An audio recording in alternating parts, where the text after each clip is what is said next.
शमनपाजं मुक्तिपाजं विमाजं नृहजमहममेजं झेजमाम्नाजगेजं सदजमसदजेजं श्रीसहायं भजेजं तपस्वाध्याय शुश्रूषा कृष्णपूजारतं मुनिं विश्वेशमिष्टदं वन्दे परिम्राट् चक्रवर्तिनं श्रीगुरुभ्यो नमः हरिः ओम्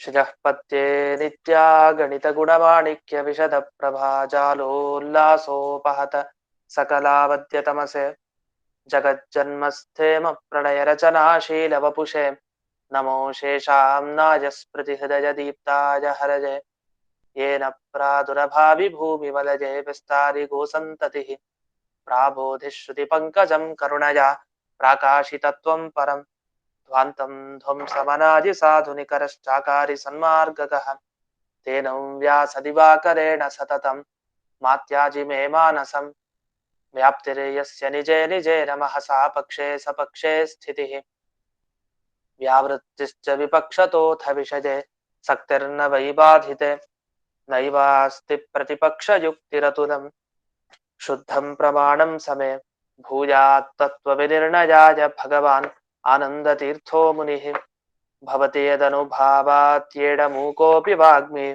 जडमतिरपि जन्तुर्जायते प्राज्ञमौलिः सकलवचनचेतो देवता भारती सा मम वचसि निधत्तां सन्निधिं मानसे च रमानिवासोचितवासभूमिः संन्यायरत्नावलिजन्मभूमिः वैराग्यभाग्यो मम पद्मनाभतीर्थामृताब्धिर्भवताद्विभूत्यै पदवाक्यप्रमाणज्ञान् प्रतिवादिमदच्छिदः श्रीमदक्षोभ्यतीर्थाख्यानुपतिष्ठे गुरून् मम श्रीमदानन्दतीर्थार्य सन्मनः सरसि भुवि अनुव्याख्यानदलिने चञ्चरी कतिमे मनः न शब्दाब्धौ गाढाः न च निगमचर्चासु चतुराः न च न्याये प्रौढाः न च विदितवेद्या अपि वयं परं श्रीमत्पूर्णप्रमतिगुरुकारुण्यसरणिं प्रपन्नामान्यास्मः किमपि च वदन्तोऽपि महताम् ॐ नारायणं निखिलपूर्णगुणैकदेहं निर्दोषमाप्यतममप्यखिलैः सुवाक्यैः अस्योद्भवादिदमशेषविशेषतोऽपि वन्द्यं सदा प्रियतमं मम सन्नमामि कुपिता हि पणच्छाया समीकृत्या परं सुखं सेवन्ते यत्पदं धीरास्तं भजे वल्लभं श्रियः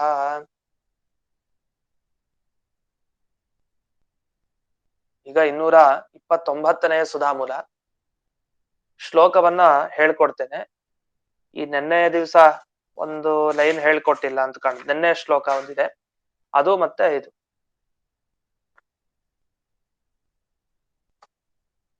ಇದು ಉಪಸಂಹಾರ ಅರ್ಥ ಹೇಳಿದೀನಿ, ಅದರ ವಿವರಣೆ ಕೊಟ್ಟಿಲ್ಲ ಅಷ್ಟೇ. 228ನೇ ಸುಧಾಮೂಲ ಮತ್ತು 229 ಅಲ್ಲಿ 2 ಕಡೆ ಶ್ಲೋಕ ಬರುತ್ತೆ. ಆ ಶ್ಲೋಕ ಹೀಗಿದೆ. ಮೊದಲು ಅಥೋನ ಅಂತ ಶುರು ಆಗೋದು. ಅಥೋ ನವರ್ತಮಾನೈಕ ನಿಯಮಸ್ಯಾತ್ ಗ್ರಹೇ ಕ್ಷಜೆ ಅಥೋ ನವರ್ತಮಾನೈಕ ನಿಯಮಸ್ಯಾತ್ ಗ್ರಹೇ ಕ್ಷಜೆ ಅಂತ. ಈ ಶ್ಲೋಕದಲ್ಲಿ ಒಂದು ಗಮನಿಸ್ಬೇಕಾಯ್ತು, ಮಧ್ಯಕ್ಕೆ ನಿಲ್ಲಿಸ್ತೀವಲ್ಲ, ಅಥೋನ ವರ್ತಮಾನೈಕ ಅಂತ ನಿಲ್ಲಿಸ್ತೀವಿ. ವಾಸ್ತವಿಕ ಅದು ಹೇಳ್ಕೊಡ್ಬೇಕಾದ್ರೆ ನಾವು ಹೇಳೋದಷ್ಟೇ. ಅಲ್ಲಿ ವರ್ತಮಾನೈಕ ನಿಯಮ ಅಂತ ಇದು ಒಂದೇ ಪದ ಸಂಸ್ಕೃತದಲ್ಲಿ. ವರ್ತಮಾನೈಕ ನಿಯಮ ಅಂತ ಬಿಡಿಸೋ ಹಾಗಿಲ್ಲ, ಒಟ್ಟಿಗೆ ಸೇರ್ಸೇ ಹೇಳ್ಬೇಕದು. ವರ್ತಮಾನೈಕ ನಿಯಮ ಅಂತ ಪದ. ಇದು ಮುಂದಿನ ಶ್ಲೋಕ. ನಚ ಪ್ರಮಾಣತೋ ನ್ಯಾಸ್ಯಾತ್ ಪ್ರಮಿತಿರ್ನಾಮ ಕುತ್ರಚಿತ್ ಮಾನಾಭಾವಾತ್ ಗೌರವಾಚ್ಚ ಕಲ್ಪನಾಯಾಃ ಕಿಮೇತಯಾ ನ ಚ ಪ್ರಮಾಣತೋ ನ್ಯಾಸ್ಯಾತ್ ಪ್ರಮಿತಿರ್ನಾಮ ಕುತ್ರಚಿತ್ ಮಾನಾಭಾವಾತ್ ಗೌರವಾಚ್ಚ ಕಲ್ಪನಾಯಾಃ ಕಿಮೇತಯಾ ಅಂತ. ಇಲ್ಲಿವರೆಗೆ ಹೇಳಿದ ವಿಷಯ ಏನು ಅಂತ ಅದನ್ನ ಮುಕ್ತಾಯ ಮಾಡ್ತಾರೆ.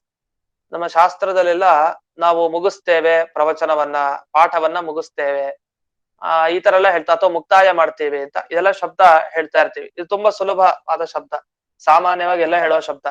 ಶಾಸ್ತ್ರದಲ್ಲಿ ಹಾಗೆ ಹೇಳಲ್ಲ, ಉಪಸಂಹಾರ ಮಾಡ್ತೀವಿ ಅಂತ ಕೆಲವರೆಲ್ಲ ಬಳಸ್ತಾರೆ. ಅದು ಗಂಭೀರ ಶಬ್ದ ಅಂತ. ಉಪಕ್ರಮ ಮಾಡಿದೀವಿ, ಪ್ರವಚನ ಉಪಕ್ರಮ ಆಯ್ತು ಅಂದ್ರೆ ಪ್ರಾರಂಭ ಆಯ್ತು, ಶುರು ಆಯ್ತು ಅಂತ. ಮುಕ್ತಾಯ ಆಯ್ತು, ಇದು ಮತ್ತೆ ಇನ್ನೊಂದು ಮುಗಿಸ್ತೇವೆ, ಈ ತರ ಎಲ್ಲ ಶಬ್ದ ಇದೆ. ಉಪಸಂಹಾರ ಮಾಡ್ತೇವೆ ಅಂತ ಇನ್ನೊಂದು ಶಬ್ದ. ಅದಕ್ಕೆ ಕೆಲವರು ಉಪಸಂಹಾರ ಅಂದ್ರೆ ಸಂಹಾರಣೆ ಮಾಡ್ಬಿಡ್ತಾರೆ ಅಂತ. ಹಂಗಲ್ಲ, ಉಪಸಂಹಾರ ಅಂದ್ರೆ ಮುಗಿಸೋದು ಅಂತ ಅರ್ಥ, ಮುಕ್ತಾಯ ಮಾಡೋದು ಅಂತ. ಉಪಕ್ರಮ ಅಂದ್ರೆ ಪ್ರಾರಂಭ ಮಾಡೋದು. ಹೀಗೆ ಉಪಕ್ರಮ, ಉಪಸಂಹಾರ ಇದು ಗಂಭೀರ ಶಬ್ದ. ಇಲ್ಲಿ ಜಯತೀರ್ಥರು ಬಳಸ್ತಾರೆ, ಇತ್ಯಾದಿನ ಉಕ್ತಮರ್ಥಂ ಉಪಸಂಹರತಿ ತಚ್ಚೇನ್ನೋತ್ತರ ಗೋಚರಂ ಅಂತ ಹಿಂದೆ ಅನುವ್ಯಾಖ್ಯಾನ ಬಂದಿದೆ ಶ್ಲೋಕ. ಆ ಶ್ಲೋಕದಿಂದ ಹಿಡಿದು ಇಲ್ಲಿಯವರೆಗೆ ಏನ್ ಹೇಳಿದ್ರು ಅನ್ನೋ ವಿಷಯವನ್ನ ಈಗ ಮುಕ್ತಾಯ ಮಾಡ್ತಾ ಇದ್ದಾರೆ. ಉಪಸಂಹರತಿ ಅಂತ ಹೇಳ್ತಾರೆ. ಅತಃ ಅದನ್ನೇನಾಯ್ತು ಇಲ್ಲಿವರೆಗೆ ಅಂದ್ರೆ, ವರ್ತಮಾನ ಏಕ ನಿಯಮ ಇಲ್ಲ. ಅಂದ್ರೆ ಕಣ್ಣು ಅಕ್ಷಜ ಪ್ರತ್ಯಕ್ಷ ಅಂದ್ರೆ ಬರೀ ಕಣ್ಣು ಅಂತಾನೂ ಆಗಲ್ಲ. ಈಗ ಮೂರು, ಯಾವುದೋ ಒಂದು ಮನಸ್ಸು, ಮತ್ತೆ ಸಾಕ್ಷಿ, ಜೊತೆಗೆ ಜ್ಞಾನೇಂದ್ರಿಯಗಳು. ಅಂದ್ರೆ ನಾವು ಜ್ಞಾನೇಂದ್ರಿಯ ಅಂದ್ರೆ ಮನಸ್ಸು ಜ್ಞಾನೇಂದ್ರಿಯನೇ, ಸಾಕ್ಷಿಯು ಕೂಡ ಅದೇ. ಆದ್ರೆ ವಿಭಾಗ ಮಾಡ್ಬೇಕಾದ್ರೆ ಸಾಕ್ಷಿ ಮತ್ತೆ ಮನಸ್ಸು ಜೊತೆಗೆ ಕಣ್ಣು, ಕಿವಿ, ಮೂಗು ಇತ್ಯಾದಿ 6 ಇಂದ್ರಿಯಗಳು. ಹೀಗೆ ಇವೆಲ್ಲವನ್ನು ಪ್ರತ್ಯಕ್ಷ ಅಂತ ಕರೀತಾರೆ. ಇಷ್ಟಕ್ಕೂ ಹೆಸರು, ಸಾಕ್ಷಿಗೆ, ಮನಸ್ಸಿಗೆ, ಮತ್ತೆ ಇನ್ನೊಂದು ಇದು 6 ಇಂದ್ರಿಯಗಳು. ಇಷ್ಟಕ್ಕೂ ಪ್ರತ್ಯಕ್ಷ, ಇದರಿಂದ ಹುಟ್ಟೋ ಜ್ಞಾನಕ್ಕೂ ಪ್ರತ್ಯಕ್ಷ ಅಂತಾನೆ ಹೆಸರು. ಈ ಎಲ್ಲ ಪ್ರತ್ಯಕ್ಷಗಳಿಂದ ನಮಗೆ ಬರೋ ಜ್ಞಾನ ಕೇವಲ ವರ್ತಮಾನ ಕಾಲದ ವಸ್ತುವಿನ ಜ್ಞಾನ ಅಷ್ಟೇ ಅಲ್ಲ. ಈ ಕಾಲದಲ್ಲಿ ವಸ್ತು ಇದ್ರೆ ಮಾತ್ರ ಇವಿಷ್ಟರಿಂದ ಜ್ಞಾನ ಬರುತ್ತೆ ಅಂತಿಲ್ಲ. ಯಾವುದೇ ಕಾಲದಲ್ಲಿ ಇಷ್ಟರಿಂದಲೂ ಆ ವಸ್ತುವಿನ ಜ್ಞಾನ ಬರಬಹುದು. ಹಾಗಾದ್ರೆ ಯಾವ ಕಾಲದ ವಸ್ತುವಿನ ಜ್ಞಾನವಾದ್ರೂ ಪ್ರತ್ಯಕ್ಷದಿಂದಲೂ ಬರಬಹುದು ಅನ್ನೋದು ಹೊಸ ವಿಷಯ. ಇದನ್ನು ಮಧ್ವಾಚಾರ್ಯರು ತಿಳಿಸ್ಕೊಟ್ಟಿದ್ದಾರೆ ನಮ್ಗೆ. ಇದು ಅನುವ್ಯಾಖ್ಯಾನದಲ್ಲಿ ಹೊಸ ವಿಷಯ ನಮ್ಗೆ. ಅದನ್ನ ನಿಯಮ ಇಲ್ಲ, ಅದು ಈ ಕಾಲದಲ್ಲಿದ್ದ ವಸ್ತುವನ್ನೇ ಗ್ರಹಿಸ್ಬೇಕು ಅಂತಿಲ್ಲ ಅಂತ. ಮತ್ ನಾವು ಪ್ರಶ್ನೆ ಮಾಡ್ಬಾರ್ದು ಈಗ, ಏನಂತ, ಅದ್ ಹೇಗ್ ಸಾಧ್ಯ ಹಿಂದಿನ ಕಾಲದ್ದು ಗ್ರಹಣ ಮಾಡ್ಲಿಕ್ಕೆ, ಈಗಿರೋ ಕಾಲದಲ್ಲಿ ತಾನೇ ಗ್ರಹಣ ಮಾಡೋದು ಪ್ರತ್ಯಕ್ಷ ಅಂತ ನಾವು ಮತ್ತೆ ಲೌಕಿಕವಾಗಿ ಪ್ರಶ್ನೆ ಕೇಳ್ಬಾರ್ದು. ಇಷ್ಟು ದಿವಸ ನಾವು ಕೇಳಿದೇವಿ ಎಲ್ಲಾ ಘಟನೆ ಹೇಗೆ ಅವ್ರು ಕಾರಣ ಕೊಟ್ಟು ಪ್ರತಿಯೊಂದಕ್ಕೂ ಅಂತ. ಅಷ್ಟು ಕಾರಣ ಕೊಟ್ಟ ಮೇಲೆ ಇನ್ನು ನಮಗೆ ಸಂಶಯ ಇಲ್ಲ. ಏನಾರು ಸಂಶಯ ಬರುತ್ತೆ ಅಂದ್ರೆ ಮತ್ ಅದನ್ನೆಲ್ಲ ಹಿಂದೆ ನೆನಪಿಸ್ಕೊಳ್ಬೇಕು. ನೆನಪಿಸ್ಕೊಂಡ್ರೆ ಮತ್ ಸಂಶಯ ಹೋಗುತ್ತೆ.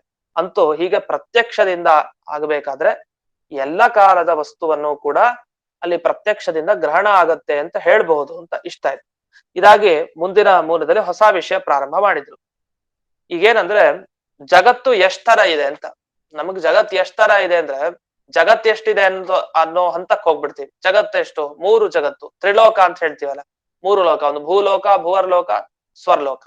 ಸ್ವರ್ಗ, ಭೂಮಿ, ಪಾತಾಳ ಒಂದ ಹೀಗೆ ಹೇಳ್ತೀವಿ, ಏನೋ ಒಂದು ಹೀಗೆ ವಿವರಣೆ ಕೊಡ್ತಾ ಇರ್ತೀವಿ. ಆದ್ರೆ ಜಗತ್ತು ಎಷ್ಟು ತರಹ ಇದೆ ಅಂದ್ರೆ 3 ತರಹ ಜಗತ್ತಿದೆ ಅಂತೆ. 3 ತರಹ ಅಂದ್ರೆ ಜಗತ್ತಿನಲ್ಲಿ ವಿಭಾಗ ಎಷ್ಟಿದೆ? ಜಡ, ಜೀವ, ಈಶ್ವರ. ಹೀಗೋ 3, ಜಡ, ಜೀವ, ಈಶ್ವರ 3 ಇದೆ ಪ್ರಪಂಚದಲ್ಲಿ. 3 ತರಹ ವಸ್ತುಗಳೇ ಇರೋದು ಜಗತ್ನಲ್ಲಿ. ನೀವು ಯಾವುದೇ ಮನುಷ್ಯನ್ ತಗೊಳ್ಳಿ, ಅವನು ಚೇತನದಲ್ಲಿ ಸೇರ್ತಾನೆ, ಜೀವರಲ್ಲಿ. ಮತ್ತೆ ಯಾವುದೇ ಪ್ರಾಣಿ ತಗೊಳ್ಳಿ, ಆ ಪ್ರಾಣಿ ಎಲ್ಲ ಜೀವ ಅನ್ನೋ ಒಂದು ಗುಂಪಿನಲ್ಲಿ ಸೇರ್ತವೆ ಪ್ರಾಣಿಗಳು. ಯಾಕೆ? ಅವುಗಳಿಗೂ ಜೀವ ಇರುತ್ತೆ. ಇನ್ನು ಜಡ ಅಂತಂದ್ರೆ ಯಾವುದೇ ಒಂದು ತಗೊಳ್ಳಿ, ಎಲ್ಲವೂ ಜಡದಲ್ಲೇ ಸೇರುತ್ತೆ, ಅದು ಬದುಕಿಲ್ದೇ ಇರೋ ವಸ್ತು ಆದ್ರೆ. ಇನ್ನು ಪರಮಾತ್ಮ, ಅವನಿಗೆ ಮಾತ್ರ ಪ್ರತ್ಯೇಕ ಅಸ್ತಿತ್ವ. ಇನ್ನು ಜೀವ ಅನ್ನೋದ್ರಲ್ಲಿ ಎಲ್ರೂ ಬಂದ್ಬಿಡ್ತಾರೆ, ಬ್ರಹ್ಮಾದಿ ದೇವತೆಗಳೆಲ್ಲರೂ ಕೂಡ ಬಂದ್ಬಿಡ್ತಾರೆ. ಅಂತೂ ಇನ್ನು ಈ ಭಗವಂತ ಅಂತ ಕೂಡ ಲಕ್ಷ್ಮಿ ಭಗವಂತನ ಜೊತೆಗೆ ಇರ್ತಾಳೆ, ಅದರಿಂದ ಅವಳು ಅಲ್ಲಿ ಸಂಗ್ರಹ ಆಗತ್ತೆ, ಅವಳ ಸಂಗ್ರಹ. ಅಂತೂ ಜೀವ, ಜಡ, ಈಶ್ವರ 3 ತರ ಇದೆ ಜಗತ್ತು ಅಂತ ಹೇಳ್ಬೋದು. ಅಂದ್ರೆ 3 ತರಹ ಅಂದ್ರೆ 3 ವಿಧ ಇದೆ ಜಗತ್ನಲ್ಲಿ ಅಂತ ಅಭಿಪ್ರಾಯ. ಆದ್ರೆ ಇಲ್ಲಿ ಹಾಗೆ ಹೇಳಲ್ಲ. ಇಲ್ಲೇನ್ ಹೇಳ್ತಾರೆ ಗಮನಿಸಿ. ಇಲ್ಲಿವರೆಗೂ ನಾವು ನೋಡಿದಾಗ ಪ್ರಪಂಚದ ಬಗ್ಗೆ ಇವ್ರೇನ್ ಹೇಳಿದ್ರು ಅಂದ್ರೆ, ಪ್ರಮಾಣ, ಪ್ರಮೇಯ, ಪ್ರಮಾತೃ ಭೇದಂ ವಿಶ್ವಂ. 3 ತರ ಇದೆ ಭೇದ, 3 ಪ್ರಭೇದ ಇದೆಯಂತೆ. ಒಂದು ಪ್ರಮಾಣ, ಮತ್ತೊಂದು ಪ್ರಮೇಯ, ಮತ್ತೊಂದು ಪ್ರಮಾತೃ ಅಂತ 3 ಶಬ್ದ ಹಾಕ್ತಾರೆ.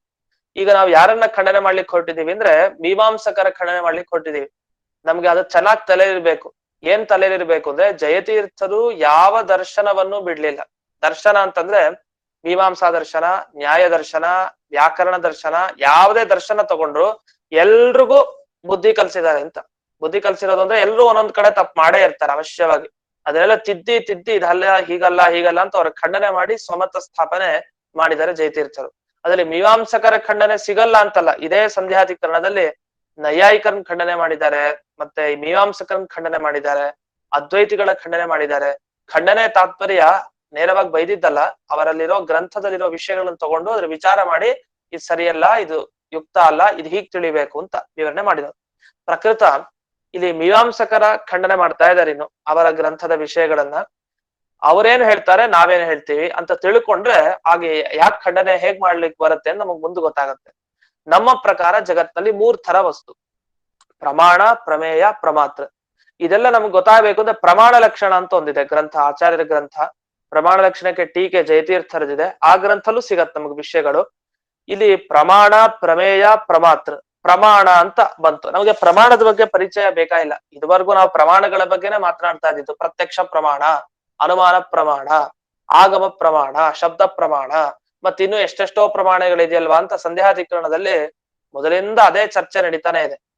ಪ್ರಮಾಣದ ಬಗ್ಗೆ ಗೊತ್ತಿದೆ, ನಮ್ಮ ಕಣ್ಣು, ಕಿವಿ, ಅಥವಾ ಧೂಮ, ಪರ್ವತೋವನಿಮಾನ್ ಧೂಮಾತ್, ಆ ಧೂಮ, ಅಥವಾ ಯಾರೋ ಒಬ್ಬ ಹೇಳ್ದ ನದ್ಯಾಹ ತೀರೆ ಪಂಚಫಲಾನಿ ಸಂತಿ ಅನ್ನೋ ಶಬ್ದ ವಾಕ್ಯ. ಹೀಗೆ ಯಾವುದು ನಮಗೆ ಸರಿಯಾದ ಜ್ಞಾನ ತಂದು ಕೊಡುತ್ತೋ ಅದನ್ನ ಪ್ರಮಾಣ ಅಂತ ಕರಿತೀವಿ. ಇಷ್ಟು ನಮಗೆ ಗೊತ್ತಿದೆ. ಇನ್ನು ಪ್ರಮೇಯ ಅಂದ್ರೆ ಯಾವುದನ್ನ ನಾವು ಪ್ರಮಾಣದಿಂದ ತಿಳ್ಕೊಳ್ತೀವಿ ಅದನ್ನ ಪ್ರಮೇಯ ಅಂತ ಕರೀತಾರೆ. ಈಗ ಹಗ್ಗವನ್ನ ನೋಡಿ ನಾವು ಹಗ್ಗ ಅಂತಾರೆ ಜ್ಞಾನ ಬಂತು, ಅದನ್ನ ಹಾಗೆ ತಿಳ್ಕೊಂಡಿದೀವಿ, ಆಗ ಹಗ್ಗವನ್ನ ಪ್ರಮೇಯ ಅಂತ ಕರೀತಾರೆ. ಯಾಕೆ? ಸರಿಯಾಗಿ ನಾವು ಪ್ರಮಾಣದಿಂದ ತಿಳ್ಕೊಂಡಿದೀವಿ, ನಮ್ಮ ಕಣ್ಣಿಂದ ಅದ್ ಹಗ್ಗವನ್ನ ಹಗ್ಗ ಅಂತಾನೆ ತಿಳ್ಕೊಂಡ್ವಿ. ಒಂದ್ ವೇಳೆ ಹಗ್ಗವನ್ನ ನೋಡಿ ಹಾವು ಅಂತ ತಿಳಿದುಕೊಂಡಿದೀವಿ ಅಂತ ಆದ್ರೆ ಆಗ ಹಾವನ್ನ ಪ್ರಮೇಯ ಅಂತ ಕರಿಬಾರ್ದು, ಅದು ಪ್ರಮೇಯ ಅಲ್ಲ. ಯಾಕೆ? ಅದು ಪ್ರಮಾಣಕ್ಕೆ ಗೊತ್ತಾಗಿದ್ದಲ್ಲ, ದೋಷ ಇರೋಂಥ ಕಣ್ಣಿಗೆ ಗೊತ್ತಾಗಿದ್ದದು. ಆದ್ರಿಂದ ಅದನ್ನ ಪ್ರಮೇಯ ಅಂತ ಹೇಳಬಾರದು. ಹಾಗಾದ್ರೆ ಏನಾಯ್ತು? ಪ್ರಮೇಯ ಅಂದ್ರೆ ಯಾವುದು, ಪ್ರಮಾಣ ಅಂದ್ರೆ ಯಾವುದು, ಪ್ರಮಾತೃ ಅಂದ್ರೆ ಯಾರು ಅಂತ ಬೇಕು. ಪ್ರಮಾತೃ ಅಂದ್ರೆ ತಿಳ್ಕೊಳ್ಳೋನು, ಪ್ರಮಾಣದಿಂದ ಪ್ರಮೇಯವನ್ನ ತಿಳ್ಕೊಳ್ಳೋನ್ಗೆ ಪ್ರಮಾತೃ ಅಂತ. ಹಾಗಾದ್ರೆ 3 ತರ ಇದೆ: ಪ್ರಮಾಣ, ಪ್ರಮೇಯ, ಪ್ರಮಾತೃ. ಇದನ್ನ ನಾವು ಇಲ್ಲಿವರೆಗೂ ಹೇಳಿದ್ವಿ. ಇದು ನೋಡಿ ಇದನ್ನ ಉಪಸಂಹಾರ ಹೀಗೆ ಮಾಡಿದ್ರೆ ತಡಿಲಿಕ್ ಆಗ್ಲಿಲ್ಲ. ಒಬ್ರು ಖಂಡನೆ ಮಾಡ್ಲಿಕ್ ಬರ್ತಾರೆ ನಮ್ಗೆ, 4ನೇದು ಒಂದಿದೆ ಯಾಕೆ ಬಿಟ್ರಿ ಅದನ್ನ, ಜಗತ್ತಲ್ಲಿ 3 ತರ ಇಲ್ಲ, 4ನೇದು ಒಂದಿದೆ. ಆ 4ನೇದು ಬಿಟ್ಟು ಬರೀ 3 ಅಂತ ಹೇಳಿದ್ರೆ ಇದು ತಪ್ಪು, ಇದು ಸರಿ ಇಲ್ಲ ಅಂತ. ಅದ್ 4ನೇದು ಯಾವ ಪದಾರ್ಥ? ಜಗತ್ತಲ್ಲಿ ಏನು ತಿಳ್ಕೊಳ್ಳೋನೊಬ್ಬ, ತಿಳಿಯೋದು ಒಂದು ವಸ್ತುಗಳು, ಅದಕ್ಕೆ ಏನು ಬೇಕೋ ಕಣ್ಣು, ಕಿವಿ, ಮೂಗು, ಸಾಧನಗಳು. ಒಂದು ತಿಳಿಬೇಕಾದ್ರೆ ವಸ್ತುಗಳಿರ್ಬೇಕು, ತಿಳ್ಕೊಳ್ಳೋ ವ್ಯಕ್ತಿ ಬೇಕು, ನೋಡ್ಲಿಕ್ಕೆ ಕಣ್ಣು ಬೇಕು, ಮುಗೀತಲ್ಲ, ಇನ್ನೇನಿದೆ ಅಂತ. ಇನ್ನೊಂದಿದೆ ಅಂತ ಹೇಳ್ತಾರೆ ಅವ್ರು. ಯಾವುದು ಅಂದ್ರೆ ಬರೀತಾರೆ ಅರ್ಥಗತಾಯಾಹ ಜ್ಞಾತತಾಯಾಹ, ಅಥವಾ ಅಲ್ಲಿ ಬ್ರಾಕೆಟ್ ನಲ್ಲಿ ಹಾಕಿದ್ದಾರೆ ಜ್ಞಾತತಾಯಾಹ ಪ್ರಾಕಟ್ಯ ಅಪರಪರ್ಯಾಯಾಹ, ಅಥವಾ ಜ್ಞಾತತಾ ಪ್ರಾಕಟ್ಯ ಸಮಾಖ್ಯಾಯಾಹ ಪ್ರಮಿತೇಃ ಚತುರ್ಥ್ಯಾಹ ವಿದ್ಯಮಾನತ್ವಾತ್ ಅಂತ ಒಂದು ವಾಕ್ಯ ಬಂತು. ಇಲ್ಲಿ ಇದಕ್ಕೇನು ಅರ್ಥ ನೋಡೋಣ. ಇಲ್ಲಿ ಪರ್ಯಾಯ ಅಂತ ಹಾಕಿದ್ದಾರೆ, ಆ ಪರ್ಯಾಯ ಅನ್ನೋದನ್ನ ಹಾಗೂ ಇಟ್ಕೊಳ್ಬಹುದು. ವಾಕ್ಯ ಸುಧಾವಾಕ್ಯ ಸ್ವಲ್ಪ ಆಚೆ ಈಚೆ ಇದೆ. ಆಚೆ ಈಚೆ ಇದೆ ಅಂದ್ರೆ ಅಭಿಪ್ರಾಯ, ಇಲ್ಲಿ ಸಿಕ್ಕಿರೋ ಪ್ರತಿಗಳಲ್ಲಿ ನಮಗೆ ಸುಧಾವಾಕ್ಯ ಹೀಗೂ ಇದೆ ಹೀಗೂ ಇದೆ. ಅದಕ್ಕೆ ಬ್ರಾಕೆಟ್ ನಲ್ಲಿ ಬೇಕಾದ್ರೆ ಬಿಟ್ಬಿಡಿ, ಬ್ರಾಕೆಟ್ ಇಂದು ಆ ಮುಂದೆ ಬ್ರಾಕೆಟ್ ಬಿಟ್ಟು ಓದ್ಕೊಳ್ಳೋಣ. ಜ್ಞಾತತಾ ಪ್ರಾಕಟ್ಯ ಸಮಾಖ್ಯಾಯ ಅಂತ ಅಂದ್ರೆ ಇದಕ್ಕೆ 3 ಶಬ್ದ ಇದೆ. 4ನೇ ಪದಾರ್ಥ ಒಂದಿದೆಯಂತೆ ಜಗತ್ನಲ್ಲಿ, ಯಾವುದು? ಪ್ರಮಿತಿ ಅಂತ ಅದನ್ನ ಕರೀತಾರೆ. ಪ್ರಮಿತಿ ಅನ್ನೋ ಶಬ್ದಕ್ಕೆ ನಿಜವಾಗಿ ಸರಿಯಾದ ಜ್ಞಾನ ಅಂತ ಅರ್ಥ. ನಮಗೆ ಹಗ್ಗದ ಜ್ಞಾನ ಬರುತ್ತಲ್ಲ, ಹಗ್ಗ ನೋಡಿ ಅದ್ ಸರಿ ಜ್ಞಾನ, ಅದನ್ನ ಪ್ರಮಿತಿ ಅಂತ ಕರೀತಾರೆ. ಪ್ರಮಿತಿ ಅಂದ್ರೆ ಸರಿಯಾದ ಜ್ಞಾನ. ಭ್ರಮೆ ಅಂತಂದ್ರೆ ತಪ್ಪಾದ ಜ್ಞಾನ. ಪ್ರಮಿತಿ ನನಗಿದೆ ಅಂತಂದ್ರೆ ಸರಿಯಾದ ಜ್ಞಾನ ಇದೆ ಅಂತ. ಈ ಪ್ರಮಿತಿಯನ್ನ ಬಿಟ್ಟುಬಿಟ್ರು. ಗಮನಿಸಿ, ಪ್ರಮಾಣ ಹೇಳಿದ್ರು ಅಂದ್ರೆ ನಮ್ಮವರು ಮದ್ವೈತಿಗಳು ಪ್ರಮಾಣ ಹೇಳ್ತಾರೆ, ಪ್ರಮೇಯ ಹೇಳಿದ್ರು, ಪ್ರಮಾತ್ರ ಹೇಳಿದ್ರು, ಒಂದನ್ನು ಬಿಟ್ಬಿಟ್ರು. ಯಾವ್ದು? ಪ್ರಮಿತಿ. ಮತ್ ಪ್ರಮಿತಿ ಎಲ್ಲ ಹೋಯ್ತು, ಮರ್ತು ಬಿಟ್ರ ನೀವು? ಪ್ರಮಿತಿನ ಹೇಳಲೇ ಇಲ್ಲ. ಮತ್ತೆ 4 ವಿಭಾಗ ಇದೆ ಜಗತ್ನಲ್ಲಿ, ಆ 4ನೇದು ಬಿಟ್ರಿ ಅಂತ ನಮ್ಗೆ ಆಶಂಕೆ. ಹಾಗಾಗಿ ತ್ರಿವಿಧಂ ವಿಶ್ವಂ, 3 ರೀತಿ ಜಗತ್ತಿದೆ ಅಂತ ಹೇಗ್ ಹೇಳಿದ್ರಿ ಅಂತ ಪ್ರಶ್ನೆ. ಅದಕ್ಕೆ ಉತ್ತರ ಮುಂದೆ ಕೊಡ್ತಾರೆ. ಇದ್ರ ಮುಂಚೆ ನಾವು ತಿಳಿಬೇಕಾದ ವಿಷಯ ಏನಂದ್ರೆ, ಮೀಮಾಂಸಕರ ಮತದಲ್ಲಿ ಈ ಪ್ರಮಿತಿಗೆ ಇನ್ನೆರಡು ಹೆಸರಿದೆ. ಅದಕ್ಕೆ ಪ್ರಾಕಟ್ಯ ಅಂತ ಒಂದು ಹೆಸರು, ಜ್ಞಾತತ ಅಂತ ಮತ್ತೊಂದು ಹೆಸರು. ಜ್ಞಾತತ, ಪ್ರಾಕಟ್ಯ, ಪ್ರಮಿತಿ ಎಲ್ಲದಕ್ಕೂ ಒಂದೇ ಅರ್ಥ, ಪರ್ಯಾಯ ಶಬ್ದ 3 ಕೂಡ. ಈ 3ರಲ್ಲಿ ಪ್ರಮಿತಿ ಅನ್ನೋ ಶಬ್ದ ನಮಗ್ ಸ್ವಲ್ಪ ಕಿವಿ ಬಿದ್ದಿರತ್ತೆ, ಅದಕ್ಕೋಸ್ಕರ ಪ್ರಮಿತಿ ಅನ್ನೋ ಶಬ್ದ ಹೇಳಿದೆ. ಪ್ರಾಕಟ್ಯ ಮತ್ತೆ ಜ್ಞಾತತ ಎರಡೂ ಕೂಡ ಇದುವರೆಗೆ ವಿವರಣೆ ಮಾಡಿಲ್ಲ ಆ ಎರಡರ ಬಗ್ಗೆ, ಯಾಕಂದ್ರೆ ಈಗ್ಲೇ ಬರ್ತಾ ಇರೋದ ವಿಷಯ. ಪ್ರಮಿತಿ ಬಗ್ಗೆ ಹಿಂದೆ ಸುಮಾರು ಸಲ ಹೇಳಿದ್ದೀನಿ. ಯಾಕೆ ಪ್ರಮಾಣ ಅಂದ್ರೆ ಪ್ರಮಿತಿಕರಣಂ ಪ್ರಮಾಣಂ ಅಂತ ಹಿಂದೆ ಎಲ್ಲ ಹೇಳಿದ್ದು. ಇದಾದ್ಮೇಲೆ ಮುಂದಕ್ಕೆ ಹೋಗೋಣ. ಈ ಜ್ಞಾತತ ಅನ್ನೋದ್ರ ಬಗ್ಗೆ ಸ್ವಲ್ಪ ತಿಳ್ಕೊಳ್ಬೇಕು. ಏನಿದು ಜ್ಞಾತತ ಅಂತ? ಅದು ಹೊಸ ಪದಾರ್ಥ ಅಂತ ಹೇಳ್ತಾರೆ ಜಗತ್ನಲ್ಲಿ ಮೀಮಾಂಸಕರು. ಯಾಕೆ ಹೇಳ್ತಾರೆ ಅಂದ್ರೆ, ಈಗ ನೋಡಿ, ಒಬ್ಬ ಮನುಷ್ಯನ ಜ್ಞಾನ ನಮ್ಗೆ ಬಂದಿಲ್ಲ. ಯಾರೋ ಒಬ್ಬ ರಾಮ ಇದ್ದಾನೆ, ಕೃಷ್ಣ, ಎಷ್ಟೋ ಜನ ನಮ್ ಪರಿಚಯ ಇರಲ್ಲ. ಅಂತವ್ರು ಯಾರೋ ನಮಗ್ ಗೊತ್ತಿಲ್ಲ. ಅಂತ ಗೊತ್ತಿಲ್ದೇ ಇರೋ ವ್ಯಕ್ತಿನ ಪರಿಚಯ ಮಾಡ್ಕೊಟ್ರು ಒಬ್ರು, ಆಗ ನಮ್ಗೇನೋ ಗೊತ್ತಾಯ್ತು ಅವನ ಬಗ್ಗೆ. ಇಷ್ಟು ನಾವು ಹೇಳ್ತೀವಲ್ಲ. ಹಾಗಾದ್ರೆ ದೇವದತ್ತ ಅಂತ ಒಬ್ಬನ ಹೆಸರು, ದೇವದತ್ತ ಅಜ್ಞಾತಃ ಅಂತ ಹೇಳ್ತೀವಿ. ಅವ್ನು ನಮಗ್ ಗೊತ್ತಿರ್ಲಿಲ್ಲ, ದೇವತನ ಜ್ಞಾನ ನನಗಿರ್ಲಿಲ್ಲ. ಯಾವಾಗ ನಾನು ನನ್ನ ಕಣ್ಣಿನಿಂದ ಒಬ್ಬ ಪರಿಚಯ ಮಾಡ್ಕೊಟ್ಮೇಲೆ ಇವನ್ ದೇವದತ್ತ ಅಂತ ನಾ ಕಣ್ಣಿನಿಂದ ನೋಡಾಯ್ತು, ಆಗ ನಾವ್ ಹೇಳ್ತೀವಿ ಜ್ಞಾತೋ ದೇವದತ್ತ, ನನಗೆ ದೇವದತ್ತನ ಜ್ಞಾನ ಬಂತು ಅಂತ. ಹಾಗಾದ್ರೆ ಏನಾಯ್ತು, ಇಲ್ಲಿವರೆಗೂ ಆ ದೇವದತ್ತನಲ್ಲಿ ಒಂದು ಧರ್ಮ ಇತ್ತು, ಏನು? ಅಜ್ಞಾತತ್ವ ಅಂತ ಗೊತ್ತಿರ್ಲಿಲ್ಲ. ಈಗ ಜ್ಞಾತತ ಅಂದ್ರೆ ಹೊಸದಾಗಿ ಗೊತ್ತಾಯ್ತಲ್ಲ ನಮಗೆ, ಅವಾಗ ಅವನಲ್ಲಿ ಧರ್ಮ ಬಂತು. ಇದುವರೆಗೂ ನಮಗೆ ಪುಸ್ತಕ ಗೊತ್ತಿರ್ಲಿಲ್ಲ, ಪುಸ್ತಕ ಅಂದ್ರೆ ನೋಡೇ ಇಲ್ಲ. ಈಗ ನೋಡಿದ್ವಿ, ಜ್ಞಾತತ ಬಂತು ಪುಸ್ತಕದಲ್ಲಿ, ಹೊಸದಾದ ಧರ್ಮ ಬಂತು. ಯಾಕೆ? ಆ ಜ್ಞಾನ ಬಂತು, ಪುಸ್ತಕದ ಜ್ಞಾನ ನಮಗೆ. ಈ ರೀತಿ ಜ್ಞಾತತ ಅನ್ನೋ ಒಂದು ಧರ್ಮ, ಹೊಸದಾದ ಒಂದು ಗುಣ ವಸ್ತುಗಳಲ್ಲಿ ಹುಟ್ಟತ್ತೆ. ಯಾವಾಗ? ಜ್ಞಾನ ಬಂದ ಮೇಲೆ. ನಮಗೆ ಪ್ರತಿಯೊಂದು ಸ್ಥಳ, ಈಗ ನಾವು ನಿಮ್ಮನ್ನ ನೋಡೇ ಇರ್ಲಿಲ್ಲ, ಬಂದ್ರು ಮಾತನಾಡಿಸಿದ್ರು, ನಮ್ಮ ಪರಿಚಯನೇ ಇರ್ಲಿಲ್ಲ, ಇದುವರೆಗೂ ನಮಗ ಅವ್ರ ಬಗ್ಗೆ ಗೊತ್ತಿರ್ಲಿಲ್ಲ. ಬಂದು ಅವ್ರ ಪರಿಚಯ ಮಾಡ್ಕೊಂಡ್ರು, ಈಗ ಗೊತ್ತಾಯ್ತು. ಗೊತ್ತಾದ್ಮೇಲೆ ಜ್ಞಾತತ ಬಂತು ಆ ವ್ಯಕ್ತಿಗಳಲ್ಲಿ, ಯಾರೋ ಬಂದ್ ಪರಿಚಯ ಮಾಡ್ಕೊಂಡ ವ್ಯಕ್ತಿಯಲ್ಲಿ. ಅಂದ್ರೆ ಜ್ಞಾತತ ಅನ್ನೋ ಹೊಸ ಧರ್ಮ ಅಲ್ಲಿ ಬಂತು. ಈ ಜ್ಞಾತತ ಏನಿದೆಯಲ್ಲ, ಇದನ್ನ ದ್ವೈತಿಗಳು ಅಂದ್ರೆ ದ್ವೈತ ಸಿದ್ಧಾಂತದವರು ಒಪ್ಪಲ್ಲ. ಅಂದ್ರೆ ನಾವು ಒಪ್ಪಲ್ಲ ಈ ಜ್ಞಾತತವನ್ನ. ಈ ಜ್ಞಾತತ ಖಂಡನೆಯನ್ನ ಮಾಡ್ತಾ ಹೋಗ್ತೀವಿ, ತುಂಬಾ ಖಂಡನೆ ಮಾಡ್ತೀವಿ. ಇದು ಇನ್ನೂ ಕೂಡ 2ನೇ ಅಧ್ಯಾಯದಲ್ಲಿ ತುಂಬಾ ಖಂಡನೆ ಮಾಡ್ತಾರೆ. ಇದು ಮತ್ ಬರ್ತಾ ಇರತ್ತೆ ಈ ವಿಷಯ ಪ್ರಸಕ್ತ.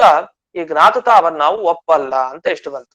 ಅದಕ್ಕೆ ಆಚಾರ್ಯ ಹೇಳ್ತಾರೆ, ಅಲ್ಲ, ಜ್ಞಾತತ ನಾವು ಒಪ್ಲೇ ಇಲ್ಲ ಆದ್ರಿಂದ ನಾವು 4ನೇದು ಅಂತ ನಾವು ಪರಿಗಣನೆ ಮಾಡ್ಲಿಲ್ಲ ಅಂತ. ಹಾಗಾದ್ರೆ ಜ್ಞಾತತ ಒಪ್ಪಲ್ವಾ ಅಂತ ನಮಗ ಅವ್ರು ಆಕ್ಷೇಪ ಮಾಡ್ತಾರೆ. ಯಾಕಂದ್ರೆ ಒಪ್ಲೇಬೇಕಲ್ಲ. ಈಗ ಒಂದ್ ವಸ್ತು ಮೊದಲು ಗೊತ್ತಿರ್ಲಿಲ್ಲ, ಈಗ ಗೊತ್ತಾಯ್ತು ಅಂದ್ರೆ ಜ್ಞಾತ ಆಯ್ತು. ನಮ್ಗೆಲ್ಲಾ ಜ್ಞಾತ ಆಯ್ತಪ್ಪ, ತುಂಬಾ ಜ್ಞಾತ ಆಯ್ತು ಅಂದ್ರೆ ಚೆನ್ನಾಗಿ ಅರ್ಥ ಆಗಿದೆ ಅಂತ, ಎಲ್ಲ ತಿಳ್ಕೊಂಡಿದೀವಿ ಅಂತ. ಆ ಜ್ಞಾತತ ಎಲ್ರು ಒಪ್ಲೇಬೇಕಲ್ಲ. ಸಂಸ್ಕೃತದಲ್ಲಿ ಶಬ್ದನೇ ಅಲ್ವಾ, ಜ್ಞಾತ ಅಂತ ಶಬ್ದ ಇದೆ, ಜ್ಞಾತತ ಅಂತಾನು ಶಬ್ದ ಇದೆ. ಸಂಸ್ಕೃತದಲ್ಲಿ ಅಷ್ಟೆಲ್ಲ ಶಬ್ದ ಇದ್ಮೇಲೆ ಒಪ್ಪಲ್ಲ ಅಂದ್ರೆ ಇದಕ್ಕೇನ್ ಅರ್ಥ ಅಂದ್ರೆ, ಅದು ಈ 3ಕ್ಕಿಂತ ಬೇರೆ ಅಂತ ಒಪ್ಪಲ್ಲ ಅಷ್ಟೇ, 3ಅಲ್ಲಿ ಎಲ್ಲೋ ಒಂದ್ ಕಡೆ ಸೇರತ್ತೆ ಅಂತಾನೆ ಅರ್ಥ. ಈಗ ಕತ್ತಲೆ ಅಂತ ಇದೆಯಲ್ಲ, ಕತ್ತಲೆ ಬಗ್ಗೆ ಒಮ್ಮೆ ಹೇಳಿದ್ದೆ, ತಮಸ್ಸು. ಕತ್ತಲೆ ಅದು ಬೆಳಕಿಲ್ಲದೆ ಇರೋದೇ ಕತ್ತಲೆ ಅಷ್ಟೇ. ಕತ್ತಲೆ ಅಂತ ಒಂದು ವಸ್ತು ಪ್ರತ್ಯೇಕ ಇಲ್ಲ, ಬೆಳಕಿನ ಅಭಾವವೇ ಕತ್ತಲೆ ಅಷ್ಟೇ. ಆತರ ಪ್ರಕೃತದಲ್ಲಿ ಇಲ್ಲಿ ಪ್ರಮಿತಿ ಅಂತ ಒಂದು ಹೊಸದಾಗಿ ಒಂದು 4ನೇದು ಒಪ್ಪಬೇಡಿ. ಮಧ್ವಾಚಾರ್ಯ ಒಂದ್ ಕಡೆ ಸೇರಿಸ್ಬಿಟ್ಟಿದ್ದಾರೆ. ಎಲ್ಲಿ ಅಂದ್ರೆ ಪ್ರಮಾಣ ಅಂತ ಕೂಡ್ಲೆ 2 ತರಹ ಪ್ರಮಾಣ ನಮ್ಮ ಈ ಸಿದ್ಧಾಂತದಲ್ಲಿ. ಇದು ನಾವೊಬ್ರೇ ಹೇಳಿರೋದು, ಆಚಾರ್ಯರ ಒಳ್ಳೆ ಸಿದ್ಧಾಂತ ಇದು. ಪ್ರಮಾಣ ಅಂದ್ರೆ ಎಷ್ಟೋ ಜನ ಒಂದೊಂದ್ ರೀತಿ ಒಂದೊಂದು ವಿವರಣೆ ಕೊಟ್ಟಿದ್ದಾರೆ. ಉದಾಹರಣೆಗೆ ಬೇರೆಯವ್ರು ಏನ್ ವಿವರಣೆ ಕೊಡ್ತಾರೆ ಅಂದ್ರೆ ನೋಡಿ, ಪ್ರಮಾಣ ಅಂದ್ರೆ ಕೆಲವ್ರ ಪ್ರಕಾರ, ಕೆಲವು ಮತವಾದಿಗಳ ಪ್ರಕಾರ ಕಣ್ಣು, ಕಿವಿ, ಮೂಗು ಇವುಗಳಿಗೆ ಮಾತ್ರ ಪ್ರಮಾಣ ಅಂತ ಹೆಸರು. ಮತ್ತೆ ಧೂಮ, ಮತ್ತೆ ಒಂದು ವಾಕ್ಯ ಶಬ್ದ, ಇದಕ್ ಮಾತ್ರ ಪ್ರಮಾಣ ಅಂತ ಹೆಸರು. ಆದ್ರೆ ಅದರಿಂದ ಬರೋ ಜ್ಞಾನ ಇದೆಯಲ್ಲ, ಜ್ಞಾನಕ್ಕೆ ಪ್ರಮಾಣ ಅಂತ ಕರೆಯಲ್ಲ ಅವರು ಕೆಲವರು. ಅದನ್ನ ಜ್ಞಾನವನ್ನ ಪ್ರಮಾಣ ಅಂತ ಒಪ್ಪಲ್ಲ, ಆದ್ರೆ ಜ್ಞಾನ ಬರ್ಲಿಕ್ ಬೇಕಾದ ಕಣ್ಣು, ಕಿವಿ, ಮೂಗು ಇವೆಲ್ಲ ಪ್ರಮಾಣ ಅಂತ ಒಪ್ತಾರೆ. ಇದು ಒಬ್ರ ಗುಂಪು. ಇದು ಇನ್ನೊಬ್ರಿದ್ದಾರೆ, ಅವರು ಜ್ಞಾನವನ್ನ ಪ್ರಮಾಣ ಅಂತ ಒಪ್ತಾರೆ, ಆದ್ರೆ ಜ್ಞಾನ ಬರ್ಲಿಕ್ ಬೇಕಾದ ಕಣ್ಣು, ಕಿವಿ ಇದು ಯಾವ್ದನ್ನು ಪ್ರಮಾಣ ಅಂತ ಒಪ್ಪಲ್ಲ. ನಮ್ಮ ಆಚಾರ್ಯ ಹೇಳ್ತಾರೆ, ನಿಮ್ಮಿಬ್ರು ಮತನೂ ಸರಿ ಇಲ್ಲ, 2 ಪ್ರಮಾಣ. ನಮ್ಗೆ ಜ್ಞಾನ ಬಂದಾಗ ಮಾತ್ರ ವಸ್ತು ಇದೆ ಅಂತ ಗೊತ್ತಾಗತ್ತೆ. ನಮ್ಗೆ ನೀವಿದೀರಿ ಅಂತ ನನಗೆ ಹೇಗೆ ಗೊತ್ತಾಗ್ತಾ ಇದೆ? ನಾನು ನೋಡ್ತಾ ಇದ್ದೇನೆ ಕಣ್ಣಿಂದ, ಓಹೋ ಇಷ್ಟು ಜನರ ಹೆಸರು ಬರ್ತಾ ಇದೆ, ಇವರೆಲ್ಲ ಇದ್ದಾರೆ. ಆಗಾಗ ಮುಖ ಕಾಣ್ತಾ ಇರುತ್ತೆ, ಇವರೆಲ್ಲ ಇದ್ದಾರೆ, ವಸ್ತು ಇದೆ. ಯಾಕೆ? ಜ್ಞಾನ ಬರ್ತಾ ಇದೆ ಕಣ್ಣಿಂದ, ಇದ್ದಾರೆ. ಹಾಗಾದ್ರೆ ಜ್ಞಾನ ಅದು ಪ್ರಮಾಣ ನೀವಿರೋದಕ್ಕೆ. ಆ ಜ್ಞಾನ ಬರೋದಕ್ಕೆ ನನಗೆ ಕಣ್ಣೇ ನನ್ ನೋಡದೆ ಇದ್ರೆ ಆಗ ಆ ಜ್ಞಾನ ಹೇಗ್ ಬರುತ್ತೆ? ಕಣ್ಣು ಬೇಕು ಮುಖ್ಯ. ಆ ಕಣ್ಣು ಕೂಡ ಪ್ರಮಾಣವೇ, ಮತ್ತೆ ಆ ಕಣ್ಣಿನಿಂದ ಬಂದ ಜ್ಞಾನವೂ ಕೂಡ ಪ್ರಮಾಣವೇ. ಅದ್ಯಾಕ್ ಪ್ರಮಾಣ ಜ್ಞಾನ? ಆ ಜ್ಞಾನ ಬಂದಾಗ ವಸ್ತು ಇದೆ ಅಂತ ನಮಗ್ ಸರಿ ಹೋಗುತ್ತೆ, ಸಿದ್ಧ ಆಗತ್ತೆ. ಇನ್ನು ಕಣ್ಣು ಯಾಕೆ ಪ್ರಮಾಣ? ಕಣ್ಣಿನಿಂದ ಆ ಜ್ಞಾನ ಬಂದ್ರೆ ತಾನೇ ಮುಂದೆ ಆ ಜ್ಞಾನದಿಂದ ವಸ್ತು ಇದೆ ಅಂತ ಆಗೋದು. ಕಣ್ಣು ಪ್ರಮಾಣ, ಅದರಿಂದ ಬರೋ ಜ್ಞಾನವೂ ಪ್ರಮಾಣ. ಇದು ಆಚಾರ್ಯರ ಸಿದ್ಧಾಂತ. ಹಾಗಾಗಿ ನಮ್ಮಲ್ಲಿ ಏನಾಯ್ತು ಅಂದ್ರೆ, ಪ್ರಮಾಣ, ಪ್ರಮೇಯ, ಪ್ರಮಾತ್ರ ಅಂತ 3 ಹೇಳಿದಾಗ ಪ್ರಮಾಣ ಅಂದ ಕೂಡಲೇ 2 ಸಿಕ್ಬಿಡ್ತಲ್ಲಿ. ಜ್ಞಾನವೂ ಸಿಗತ್ತೆ, ಜ್ಞಾನ ಬರ್ಲಿಕ್ಕೆ ಬೇಕಾದ ಇಂದ್ರಿಯಗಳು ಕೂಡ ಸಿಗತ್ತೆ. ಆದ್ರಿಂದ ಪ್ರಮಾಣ ಅಂದ್ರೆ 2 ತಗೊಳ್ಬಹುದು. ಈ 2ಕ್ಕೊಂದು ಹೆಸರು ಕೊಟ್ಟಿದ್ದಾರೆ ನಮ್ಮ ಶಾಸ್ತ್ರದಲ್ಲಿ. ಜ್ಞಾನಕ್ಕೆ ಒಂದು ಹೆಸರು, ಅದಕ್ಕೆ ಕೇವಲ ಪ್ರಮಾಣ ಅಂತ ಕರೀತಾರೆ. ಜ್ಞಾನ ಬರ್ಲಿಕ್ಕೆ ಬೇಕಾದ ಕಣ್ಣು ಕಿವಿ ಇತ್ಯಾದಿಗಳಿಗೆಲ್ಲ ಅನುಪ್ರಮಾಣ ಅಂತ ಕರೀತಾರೆ. ಎರಡು ಶಬ್ದ ನೆನ್ಪಿಟ್ಕೊಡಿ. ಇದು ಮತ್ತೆ ಮತ್ತೆ ಹೇಳಲ್ಲ ಅಲ್ಲಿ ಶಾಸ್ತ್ರದಲ್ಲಿ ಮತ್ತೆ ಎಲ್ಲ ಕೇವಲ ಪ್ರಮಾಣ ಅನುಪ್ರಮಾಣ ಅಂತಾನೆ ಶಬ್ದ ಬಳಸ್ತಾರೆ. ಕೇವಲ ಪ್ರಮಾಣ ಅನ್ನೋದಕ್ಕೆ ಇಷ್ಟೇ ಅರ್ಥ, ಪ್ರತಿಯೊಂದು ಪ್ರಮಾಣಗಳಿಂದ ಬರೋ ಜ್ಞಾನ ಇದೆಯಲ್ಲ, ಜ್ಞಾನ ಅಂದ್ರೆ ಪ್ರತ್ಯಕ್ಷ, ಅನುಮಿತಿ, ಶಾಬ್ದ ಬೋಧ, ಉಪಮಿತಿ, ಅರ್ಥಾಪತ್ತಿ ಇಲ್ಲೆಲ್ಲ ಶಬ್ದ ಹೇಳ್ತೀವಲ್ಲ, ಅಂತ ಒಂದೊಂದು ಜ್ಞಾನಕ್ಕೆ ಒಂದೊಂದು ಹೆಸರು. ಈಗ ಪ್ರತ್ಯಭಿಜ್ಞ ಹೇಳಿದ್ವಿ, ಇತ್ತೀಚೆಗೆ ಬಂತು ಆ ಪ್ರತ್ಯಭಿಜ್ಞ. ಇದೆಲ್ಲ ಅದು ಪ್ರಮಾಣ.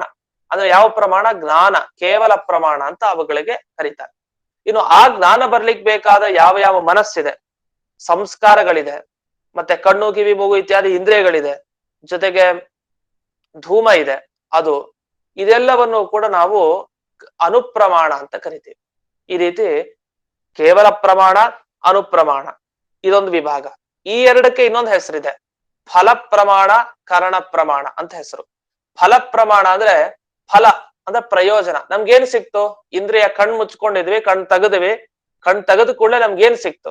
ಫಲ ಸಿಕ್ತು. ಏನ್ ಫಲ ಸಿಕ್ತು? ಎಲ್ಲ ವಸ್ತುಗಳ ಜ್ಞಾನವೇ ಫಲ. ಆ ಜ್ಞಾನ ಬರ್ತಾ ಇದೆ, ಅದೊಂದು ಫಲ.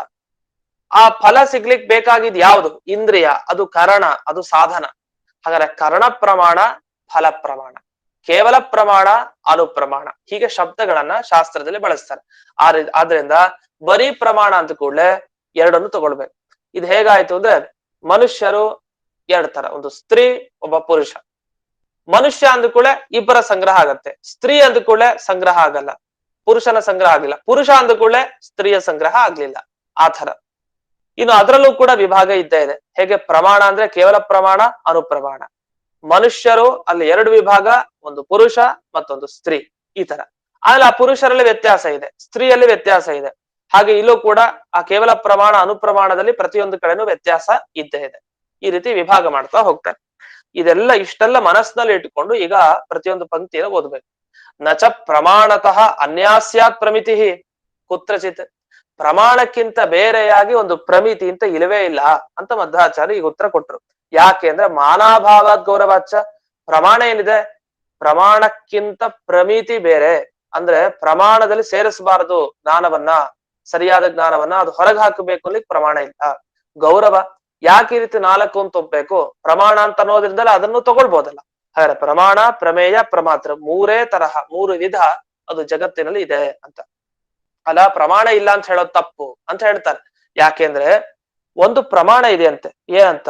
ನಾಲ್ಕು ರೀತಿಯಾಗಿ, ನಾಲ್ಕು ವಿಭಾಗದಲ್ಲಿ ಜಗತ್ತಿದೆ ಅಂತ ಹೇಳುವಂತ ಒಂದು ಪ್ರಮಾಣ ಇದೆ, ಶಬ್ದ ಪ್ರಮಾಣ. ಒಂದು ವಚನ, ವಾಕ್ಯವನ್ನ ಕೊಡ್ತಾನೆ ಉದಾಹರಣೆ. ಆ ಶ್ಲೋಕವನ್ನ ಹಾಕಿದಾರಿಲ್ಲಿ. ಪ್ರಮಾತ ಚ ಪ್ರಮೇಯಂ ಚ ಪ್ರಮಾಣಂ ಪ್ರಮಿತಿಸ್ತಥಾ ಅಂತ ಒಂದ್ ಕಡೆ ಮಾತು ಬಂದಿದೆ. ಅಲ್ಲಿ ನೋಡಿ, ನಿಮ್ಮ ದ್ವೈತ ಸಿದ್ಧಾಂತಕ್ಕೆ ವಿರುದ್ಧವಾದ ಮಾತಾಯ್ತಿದ್ದು. ಯಾಕೆ? ಪ್ರಮಾತಾಚ ಒಂದು, ಪ್ರಮೇಯಂ ಚ ಸರಿ ಎರಡನೇದು, ಪ್ರಮಾಣಂ ಮೂರನೇದು, ಪ್ರಮಿತಿ ನಾಲ್ಕನೇದು. ಮತ್ ನಮ್ಮ ಮೀಮಾಂಸಕರು ಹೇಳಿದ್ ಸರಿಯಲ್ಲ, ನಾವ್ ಹೇಳಿದ್ ಸರಿ ಅಂತ ಅವ್ರು ಹೇಳಿದ್ರೆ ಅದಕ್ಕೆ ಹೇಳ್ತಾರೆ, ನಿಜ ಅಲ್ಲಿ ಪ್ರಮಾಣದ ಆ ವಾಕ್ಯದಲ್ಲಿ ಏನ್ ಹೇಳಿದ್ದಾರೆ? ನಾಲ್ಕಿದೆ ಅಂತ ಹೇಳಿದ್ದಾರೆ. ನಾಲ್ಕು ಪರಿಗಣನೆ ಮಾಡಿ ಅಂತ ಹೇಳಿಲ್ಲ. ವಸ್ತುಗಳು ನಾಲ್ಕು ತರ ಹೇಳ್ಬೋದು, ಅದನ್ನ ಮೂರಾಗಿ ಮಾಡ್ಕೊಳ್ಬೇಕಷ್ಟೇ. ಅಲ್ಲಿ ಪ್ರಮಾಣ ಪ್ರಮಿತಿ ಅನ್ನೋದು ಎರಡು ಪ್ರಮಾಣದಲ್ಲೇ ಸೇರ್ಕೊಂಡ್ ಬಿಡತ್ತೆ ಅಷ್ಟೇ. ಅದು ಒಂದೇ ಪ್ರಮಾಣ ಅಂದ್ರೆ ಅದು ಜ್ಞಾನವೂ ಆಗ್ಬಹುದು, ಜ್ಞಾನ ಬರ್ಲಿಕ್ಕೆ ಬೇಕಾದ ಕಾರಣವೂ ಕೂಡ ಆಗಬಹುದು. ಅದ್ ಹೇಗೆ ಅಂತ ಮುಂದೆ ಬಿಡಿಸ್ತಾರೆ. ದ್ವಿವಿಧಂ ಪ್ರಮಾಣಂ, ಜಯತೀರ್ಥರ ವಾಕ್ಯ ಓದ್ತಾ ಇದ್ದೀನಿ. ದ್ವಿವಿಧಂ ಪ್ರಮಾಣಂ, ಎರಡು ತರ ಪ್ರಮಾಣ ಇದೆ. ಯಾವುದು? ಒಂದು ಕರಣ ಪ್ರಮಾಣ, ಮತ್ತೊಂದು ಫಲ ಪ್ರಮಾಣ. ಇದೆಲ್ಲ ಈಗಾಗಲೇ ವಿವರಣೆ ಬಂದಿದೆ. ಇಲ್ಲಿ ಪ್ರಮಾಣ ಅನ್ನೋ ಶಬ್ದದಿಂದ ಕರಣವನ್ನ ಮೊದಲಿಗೆ ಹೇಳಿ, ಪ್ರಮಿತಿ ಅನ್ನೋದ್ರಿಂದ ಫಲ ಪ್ರಮಾಣವನ್ನ ಹೇಳ್ತಾರೆ. ಹಾಗಾದ್ರೆ ಪ್ರಮಾಣ ಅಂತ ಎಲ್ಲಾರು ಬಳಸಿದ್ರೆ ಶಾಸ್ತ್ರದಲ್ಲಿ ಸಾಮಾನ್ಯವಾಗಿ ಪ್ರಮಾಣ ಅನ್ನೋ ಶಬ್ದಕ್ಕೆ ಕಣ್ಣು, ಕಿವಿ, ಮನಸ್ಸು, ಈ ತರ ಅಂದ್ರೆ ಜ್ಞಾನ ಬರೋದಕ್ ಬೇಕಾದಂತಹ ಏನಿದೆ ಅವೆಲ್ಲ ಪ್ರಮಾಣ ಅಂತ ಕರೀತಾರೆ. ಪ್ರಮಿತಿ ಅಂತಂದ್ರೆ ಜ್ಞಾನದಿಂದ ಹುಟ್ಟುವಂಥದ್ದು, ಅಂದ್ರೆ ಫಲ, ಜ್ಞಾನ. ಇದು ಇಂದ್ರಿಯಗಳಿಂದ ಹುಟ್ಟುವಂತಹ ಜ್ಞಾನ. ಜ್ಞಾನದಿಂದಲೂ ಜ್ಞಾನ ಹುಟ್ಟತ್ತೆ, ತಪ್ಪಿಲ್ಲ ಅದೇ ರೀತಿ ಹೇಳೋದು. ಯಾಕೆ? ಧೂಮ ಇದ್ರೆ ಸಾಲಲ್ಲ, ಪರ್ವತದಲ್ಲಿ ಧೂಮನನ್ನ ನಾವು ನೋಡ್ಬೇಕು. ಧೂಮ ನೋಡಿದ ಮೇಲೆ ನಮಗೆ ಧೂಮದ ಜ್ಞಾನ ಬಂತು, ಹೊಗೆಯ ಜ್ಞಾನ. ಹೊಗೆಯ ಜ್ಞಾನ ಬಂದ ಮೇಲೆ ವನ್ನಿಯ ಜ್ಞಾನ ಪರ್ವತದಲ್ಲಿ ಬರುತ್ತೆ. ಜ್ಞಾನದಿಂದ ಜ್ಞಾನ. ಮತ್ತೆ ಶಬ್ದ ಯಾರೋ ಹೇಳ್ತಾನೆ ಇದ್ರು, ಇವನು ಕಿವಡ, ಕಿವಿ ಕೇಳ್ಸಲ್ಲ ಅವನಿಗೆ. ಶಬ್ದ ಎಷ್ಟ್ ಹೇಳಿದ್ರು ಕೂಡ ಅವನಿಗೆ ಜ್ಞಾನ ಬರೋದೇ ಇಲ್ಲ. ಯಾಕೆ? ಶಬ್ದ ಜ್ಞಾನವೇ ಇಲ್ಲ. ಹಾಗಾದ್ರೆ ಶಬ್ದ ಇದ್ರೆ ಸಾಲಲ್ಲ, ಶಬ್ದ ಕಿವಿ ಕೇಳ್ಬೇಕು, ಅಂದ್ರೆ ಶಬ್ದ ಜ್ಞಾನ ಬೇಕು. ಶಬ್ದ ಜ್ಞಾನ ಬಂದ ಮೇಲೆ ಒಂದು ಶಾಬ್ದ ಬೋಧ, ಇನ್ನೊಂದು ಜ್ಞಾನ ಬರುತ್ತೆ. ಜ್ಞಾನದಿಂದ ಜ್ಞಾನ, ಜ್ಞಾನದಿಂದ ಜ್ಞಾನ. ಇದು ಅನುಮಾನ ಮತ್ತೆ ಶಬ್ದ ಪ್ರಮಾಣದಲ್ಲಿ. ಪ್ರತ್ಯಕ್ಷ ಪ್ರಮಾಣದಲ್ಲಿ ಇಂದ್ರಿಯ ಇದ್ರೆ ಸಾಕು, ಇಂದ್ರಿಯದ ಜ್ಞಾನ ನಮ್ಗೆ ಕಣ್ಣಿದ್ರೆ ಸಾಕು, ಕಣ್ಣು ಇದೆ ಅನ್ನೋ ಜ್ಞಾನ ನಮ್ಗೇನ್ ಬೇಕಾಗಿಲ್ಲ. ಕಣ್ ತೆಗಿತೀವಿ, ನೋಡ್ತಾ ಇದೀವಿ ವಸ್ತುನ. ಹೀಗೆ ಪ್ರತ್ಯಕ್ಷ, ಅನುಮಾನ, ಶಬ್ದದ ಸ್ಥಳಗಳಲ್ಲಿ ಇಷ್ಟೆಲ್ಲ ವಿವರಣೆ ಇದೆ. ಈ ರೀತಿ ಇವರನ್ನ ನಾವು ಖಂಡನೆ ಮಾಡ್ತೀವಿ. ಅವ್ರು ಹೇಳ್ತಾರೆ, ಏನೋ ಸುಮ್ನೆ ನೀವು ಒಪ್ಕೊಂಡ್ ಮಾತ್ರಕ್ಕೆ ಏನೋ ಪ್ರಮಾಣ ಪ್ರಮಿತಿ ಅಂತ ಎರಡು ಒಪ್ಕೊಂಡ್ಬಿಟ್ಟಿದೀವಿ, ಎರಡು ಒಂದೇ ಕಡೆ ಸೇರಿಸ್ಬಿಡ್ತೀವಿ, ಆಯ್ತು ಏನಾಯ್ತು ಈಗ ಖಂಡನೆ ಮಾಡಿ ನಮ್ಮನ್ನ ಅಂದ್ರೆ. ಅದಕ್ಕೆ ಮುಂದೆ ಸುಧಾಮೂಲದಲ್ಲಿ ಅವರನ್ನ ಖಂಡನೆ ಮಾಡ್ತೀವಿ. ಜ್ಞಾತತ ಅಂತ ಏನೋ ಒಂದು ನಾವು ಜಗತ್ನಲ್ಲಿ ಹೊಸ ಪದಾರ್ಥ ಕಣ್ಣು ಹಿಡಿದ್ಬಿಟ್ವಿ ಅಂತ ಅವ್ರು ಮಾತಾಡ್ತಾರೆ. ಅದ ಸರಿ ಇಲ್ಲ ಅಂತ ನಾವು ಖಂಡನೆ ಮಾಡ್ತಾ ಹೋಗ್ತೀವಿ. ಬಹಳ ಚೆನ್ನಾಗಿ ಖಂಡನೆ ಮಾಡಿದ್ದಾರೆ. ತುಂಬಾ ಅಪರೂಪದ ವಿಷಯ ಇವೆಲ್ಲ. ಇದೆಲ್ಲ ಮತ್ತೆ ಇದು ಒಂದ್ಸರಿ ಬಂದ್ರೆ ಮತ್ತಿನ್ನೊಮ್ಮೆ ಸಿಗಲ್ಲ ಈ ತರ ವಿಷಯ. ಮತ್ತೆ ಎಲ್ಲೋ 2ನೇ ಅಧ್ಯಾಯದಲ್ಲಿ ವಿಚಾರ ಬರುತ್ತೆ, ಅಲ್ಲಿವರೆಗೆ ಇದು ಸಿಗಲ್ಲ. ಅದನ್ನ ಮತ್ತೆ ನಾಳೆ ದಿವಸ ಆ ಜ್ಞಾತತ ಅದರ ಖಂಡನೆ ಹೇಗ್ ಬರುತ್ತೆ ಅಂತ ನೋಡೋಣ ಅಂತ ಹೇಳ್ತಾ ಇಂದಿನ ಈ ಪಾಠವನ್ನ ಅಸ್ಮದ್ ಗುರುವಂತರ್ಗತ ವ್ಯಾಸತೀರ್ಥ ಗುರುವಂತರ್ಗತ ಭಾರತೀಯ ರಮಣ ಮುಖ್ಯ ಪ್ರಾಣಾಂತರ್ಗತ ಶ್ರೀಮನ್ ಮೂಲ ಗೋಪಾಲ ಕೃಷ್ಣನಿಗೆ ಅರ್ಪಣೆ ಮಾಡ್ತೇನೆ. ಶ್ರೀಕೃಷ್ಣ ಅರ್ಪಣ.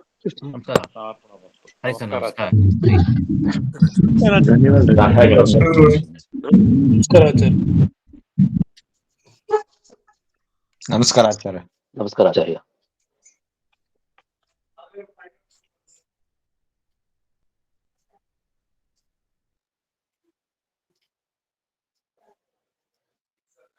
ವಿರಾಟ್